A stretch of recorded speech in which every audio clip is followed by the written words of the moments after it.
Алтыншы сабақ. Мәтінді тыңда. Жануарлардың мерекелік киімдерін дайындау қызықты жұмыс. Тауық, тауыс, маймыл, қу түлкі сияқты жануарларды адамға ұқсату үшін оларды киіндіру керек.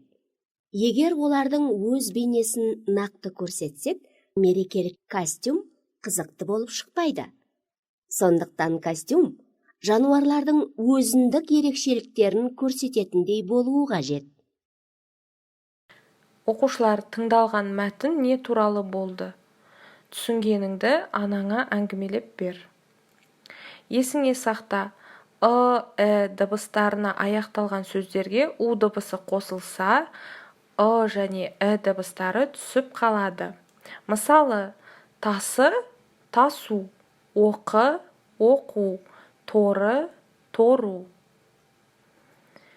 Бейне жазбаны тоқтатып, дәптерді ашып бүгінгі күнді жаз. Көркем жазу керек екенін ұмытпа. Төменде берілген жаттығуды орында.